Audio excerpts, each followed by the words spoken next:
Alors bonjour, déjà, est-ce que tu peux te présenter s'il te plaît? Je m'appelle Jonathan, j'ai 26 ans, j'ai fini mes études cette année et aujourd'hui je suis salarié. D'accord. Salarié en quoi donc? Fonctionnaire territorial dans un service financier d'une collectivité. D'accord. Donc déjà, toi, tu te présentes comment? Donc tu es 10, c'est ça? Oui, dyslexique, dysorthographique, dyspraxique et dysgraphique. D'accord. Et donc ça, comment tu l'as su? Ça s'est su très très tard, lors de mes débuts de mes études supérieures.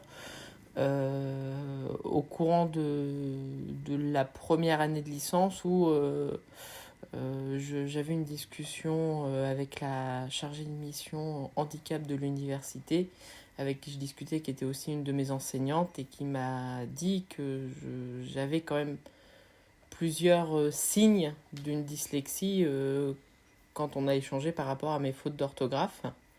Elle m'a demandé si c'était le cas ou pas, et moi je ne savais pas. En tout cas, j'ai toujours fait des fautes, j'ai toujours eu du mal à lire, etc. Mais on m'a fait jamais dépister la 10. Et il a fallu après 4 années, 4 5 ouais, 5 ou 6 années plutôt, pour me faire reconnaître 10. Donc après un échec en biologie et au début d'une licence du coup d'économie-gestion, j'ai pu être reconnu finalement dyslexique.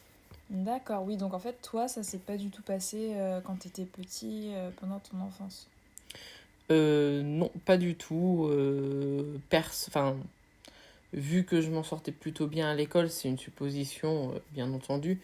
Vu que je m'en sortais bien dans les autres matières que l'écrit et le français, ben, on a plus mis ça sur la fainéantise de vouloir travailler son orthographe, etc. En tout cas, avant l'enseignement supérieur, personne n'a jamais évoqué cette possibilité. D'accord. Ah oui, donc ça veut dire que toute ta scolarité, en fait, t'as pas eu forcément les aménagements.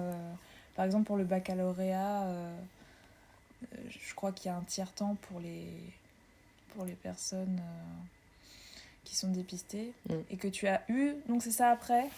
Comment ça Alors, se passe? j'ai eu aucun aménagement jusqu'à ma deuxième année de licence d'économie-gestion. En deuxième session, donc en fait j'ai été dépistée en avril à peu près 2021. C'est très récent. D'accord. Et donc ça fait partie des difficultés, on peut dire, de ton parcours, éventuellement à la fac, même à l'école. Mais est-ce que tu as eu d'autres difficultés aussi à l'école ou vu que tu n'étais pas dépistée? De manière générale, forcément, il y a eu une problématique sur le français pour la lecture, où j'avais beaucoup de retard, j'avais du mal à lire, je finissais toujours après la plupart de mes camarades, etc. Dans les langues vivantes, c'est l'une des raisons qui m'a fait aussi ne plus faire d'efforts pour les langues vivantes parce que je n'y arrivais plus, notamment l'anglais. L'allemand aussi, j'ai eu beaucoup de mal. Après, de manière générale, quelque chose je voudrais dire anecdotique, mais en fait qui ne l'est pas et surtout peut-être très grave. Mes difficultés en français étaient connues par la plupart de mes profs. Personne n'a remarqué une dyslexie. Au-delà de ça, une enseignante de français, qui pourtant est en première ligne, j'ai subi du harcèlement scolaire de la part de cette prof qui considérait que j'étais fainéant, que je ne faisais pas mon travail, que j'étais juste un flemmard. Parce qu'en fait, j'avais un ou deux en dictée parce que je faisais énormément de fautes et des mots basiques, je ne savais pas les écrire. Oui, d'accord. Donc en fait, au-delà des difficultés, on va dire, techniques pour aller jusqu'au bout de ta scolarité, donc tu as quand même été jusqu'au bout, tu as quand même réussi à avoir ton bac, Oui, bah oui, à... j'ai eu le brevet, le bac et une licence en gestion. Après un échec en biologie, notamment, une partie de cet échec en biologie est sûrement due à cela, puisque n'étant pas dépistée, je n'avais aucun aménagement. Et dès la première année, on demande d'écrire des mots en latin par cœur. Et s'il y a une faute dans le mot, on nous met zéro direct. C'est pas plus dur que ça à la Ah, fac d'accord, à Orléans. d'accord.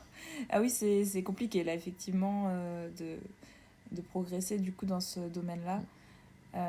Mais donc du coup,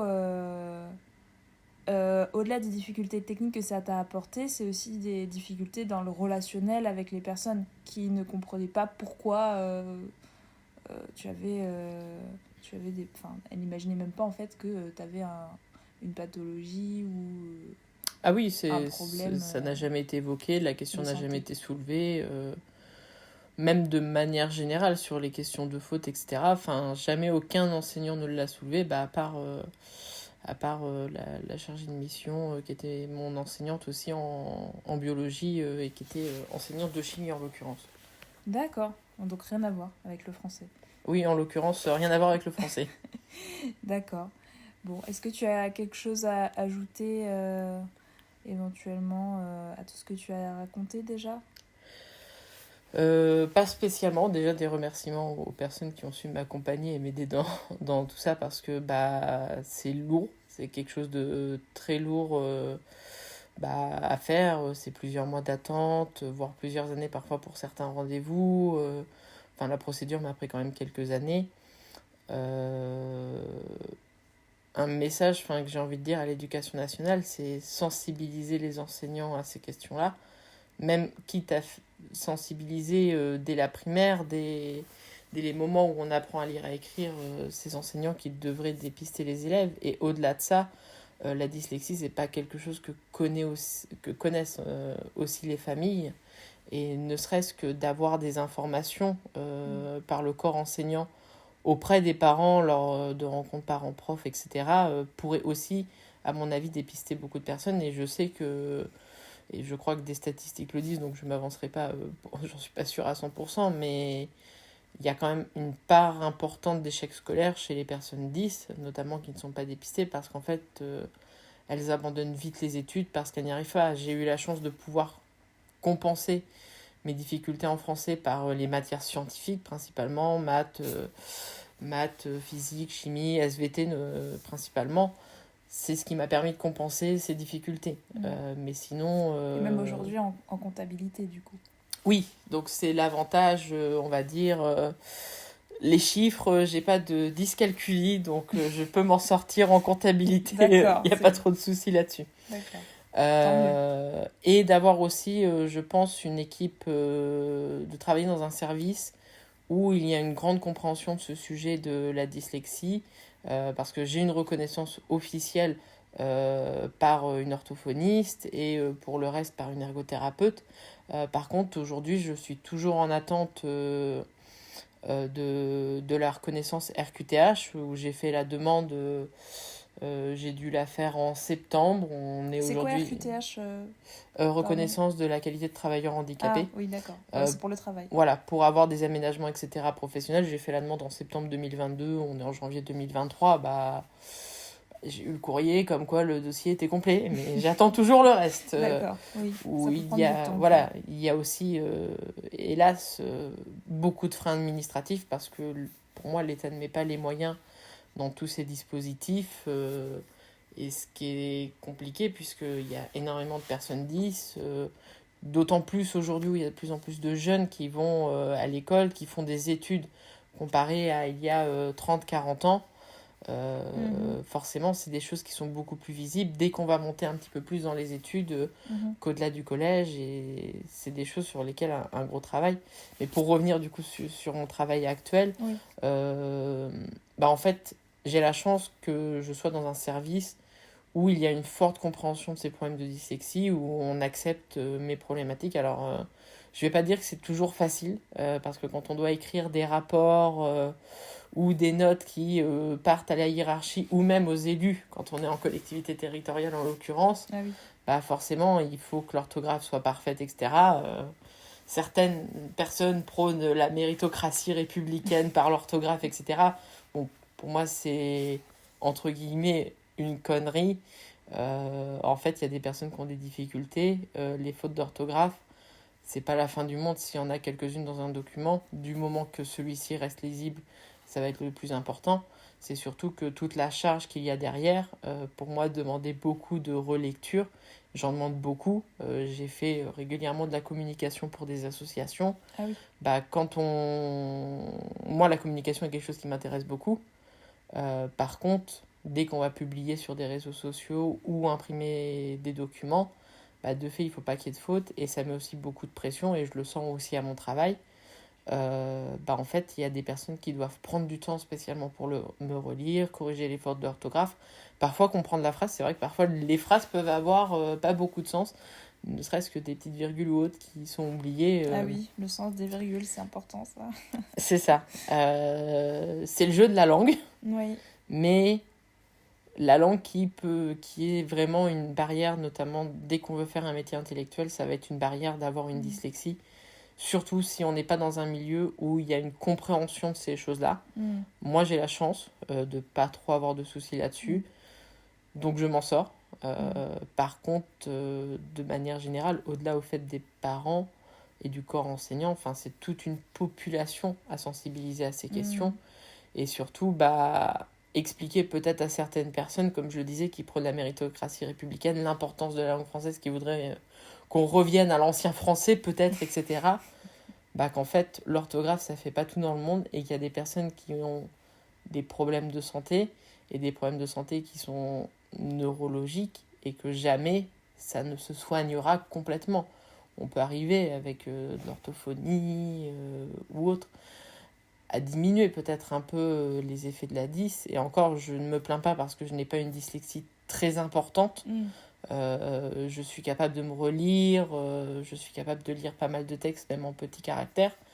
J'ai une dyslexie plutôt faible, je ne sais pas comment on peut dire. Mais je sais que je connais certaines personnes qui ont une dyslexie très importante, et c'est encore plus handicapant. Et là, dès qu'il y a un travail intellectuel, je pense que la barrière est 10 fois plus importante que pour moi. Oui, donc au final, on peut réussir, mais ça dépend aussi de l'environnement dans lequel on se trouve. Oui, ça va dépendre. En fait, il y aura plein de facteurs. Il y aura la personne suivant ce qu'elle veut faire. Quand ça va rester de la communication interne, il n'y a pas trop de risques. Dès qu'on va aller sur de la communication interne, ce sera toujours plus délicat. Externe, pardon, oui, en effet. D'accord. Interne, pas trop de problèmes. Externe, plus problématique. Les personnes qui vont nous entourer, est-ce qu'elles vont être sensibilisées? Est-ce qu'elles vont comprendre ce problème? Les personnes qui nous entourent, si les personnes sont compréhensives, sont sensibilisées, ça ira. Mais si les personnes ne comprennent pas du tout, ce sera difficile. Les freins administratifs et médicaux, avec les problématiques de médecins, de spécialistes aujourd'hui. C'était compliqué pour toi de voir un spécialiste Alors, dans un premier temps, il faut une ordonnance. Il faut trouver le spécialiste qui, en plus, accepte de faire les adultes, ce qui est encore plus rare, puisque la plupart des orthophonistes prennent uniquement les enfants, puisque c'est à ce moment-là qu'il y a un dépistage. Donc, c'est très rare qu'ils prennent des adultes. L'ergothérapeute, c'est compliqué aussi. Ces deux métiers, c'est des métiers de très forte tension, où il y a une énorme demande. Moi, je vais pas me plaindre. J'ai réussi à connaître les bonnes personnes qui m'ont permis d'avoir des rendez-vous plus rapidement que la moyenne. Et surtout, d'avoir rendez-vous avec une orthophoniste qui, normalement, ne fait pas les adultes. Et je la remercie pour ça. Mais par contre, je ne pourrai jamais avoir de suivi. La contrepartie, c'est je peux avoir un bilan, mais je ne peux pas avoir de suivi parce que la personne n'a pas le temps. Trouver un orthophoniste qui veut bien faire un adulte sur Orléans, déjà que je n'ai pas de médecin généraliste à Orléans, je ne suis même pas capable de pouvoir me soigner. Oui, c'est un désert médical. C'est ça. C'est le parcours du combattant. Et après, pour remplir, heureusement que mon médecin traitant sur Paris a accepté de me rencontrer pour m'aider à faire mon dossier MDPH pour la reconnaissance de travailleurs handicapés, qu'elle connaissait ce type de dossier, qu'elle pouvait m'accompagner, parce que sinon, pour remplir ce document tout seul, alors déjà, il faut que le certificat ait moins de 6 mois, il faut un certificat médical de moins de 6 mois, il faut une partie remplie par le médecin, une partie remplie par soi-même. C'est un document qui doit faire dans les 30 pages, quelque chose comme ça. Oui, c'est énorme. Ça prend un bon 2 ou 3 semaines à remplir soi-même, à bien réfléchir, à le reprendre à tête reposée et à comprendre ce qui est écrit, parce qu'il y a des fois, la tournure est tellement complexe que ce n'est pas facile. D'accord. Mais les freins administratifs sont très importants, tout ça pour une dyslexie, alors qu'un professionnel a quand même dépisté. Il faut attendre des mois et faire des dossiers pour essayer d'avoir une reconnaissance. Sans même, et encore pour mon cas, il n'y a aucune demande d'allocation d'adultes handicapés, financière, etc. D'accord. Et donc pour un dernier mot, pas mal de choses à dire au final. Euh, Bah oui, c'est vrai que en t'entendant, ça paraît extrêmement compliqué, administrativement en tout cas, et puis même au niveau de la santé, de rencontrer des professionnels. Bon, ça, c'est aussi dû à la santé dans la région. Est-ce que tu voudrais dire quelques derniers mots avant de conclure cette interview? Mon premier, je vais être très rapide du coup. Euh, je pense si des personnes 10 venaient à écouter cela, qu'elles soient jeunes, qu'elles soient un peu plus âgées, je pense qu'il ne faut pas se laisser décourager. C'est satisfaisant de pouvoir arriver à conclure le dossier, arriver à faire ce qu'il faut. Et surtout, je crois en le système français. On a la chance de pouvoir avoir des aménagements pour les situations de santé particulières, notamment les dyslexies, etc. Tout le monde doit pouvoir faire des études, en tout cas, du moins essayer. Et en fait, il ne faut pas avoir peur peut-être de mettre un peu plus de temps pour faire ses études ou faire son métier ou autre, mais dans tous les cas, ne pas avoir honte de son problème et savoir que y a des freins, mais qu'avec de la volonté, on peut arriver à les surmonter. D'accord. Eh ben, en tout cas, merci beaucoup pour ton temps, hein, et puis pour tes réponses et ton témoignage. Donc voilà, j'espère que certaines personnes qui t'entendront ne se laisseront pas décourager. Merci à toi. Merci à toi et bon courage pour votre projet. Merci.